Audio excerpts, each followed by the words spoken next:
Most people don't realize this, but when someone suddenly loses interest, it usually has very little to do with you and a lot to do with how the human brain works.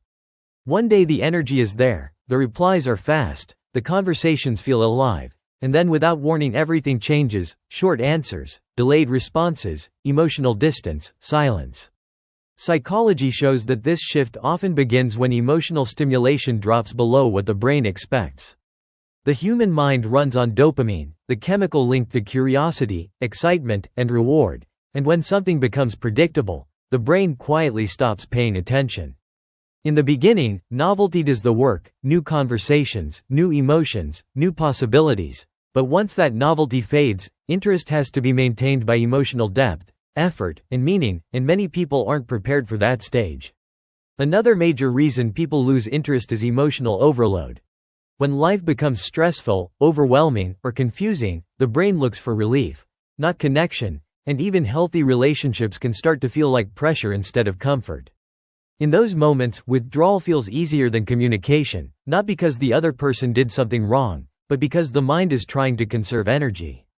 Psychology also shows that some people are driven more by validation than connection. They enjoy attention, admiration, and feeling wanted, but once that need is satisfied, their motivation fades, and they move on to the next source of stimulation.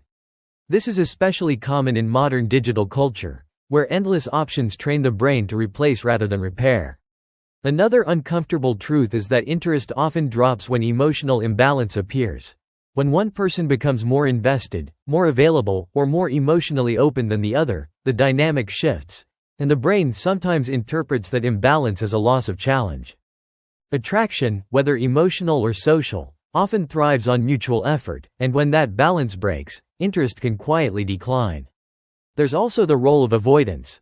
Some people lose interest not because they don't care, but because caring triggers fear: fear of commitment, fear of vulnerability, fear of responsibility. So distancing becomes a defense mechanism. Instead of expressing uncertainty, they disappear. Psychology calls this avoidant behavior, and it has nothing to do with your value and everything to do with their emotional wiring. Another reason people suddenly disengage is internal comparison.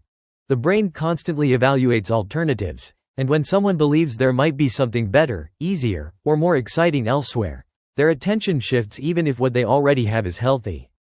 This doesn't mean the other option is actually better, it just means the brain is chasing possibility over reality. What hurts the most is the lack of explanation, but psychology explains that clarity requires self-awareness, and many people don't fully understand their own behavior, so instead of communicating, they choose silence. The most important thing to understand is this: interest is not a permanent state, it's a response to mental, emotional, and situational factors, and when it fades, it doesn't automatically mean rejection or failure. Often, it's a sign that the other person is struggling internally, distracted mentally, or seeking stimulation they don't know how to create within themselves. When you internalize someone else's withdrawal as a judgment of your worth, you give their behavior more power than it deserves. Psychology shows that emotionally healthy people don't chase clarity from those who can't provide it. They observe patterns, accept signals, and redirect their energy. Losing someone's interest is painful, but it's also information. It reveals their emotional capacity, communication style, and readiness, and that information protects you from investing in connections that can't sustain depth. When you understand this, you stop asking, "What's wrong with me?" and start asking, "What is this teaching me?"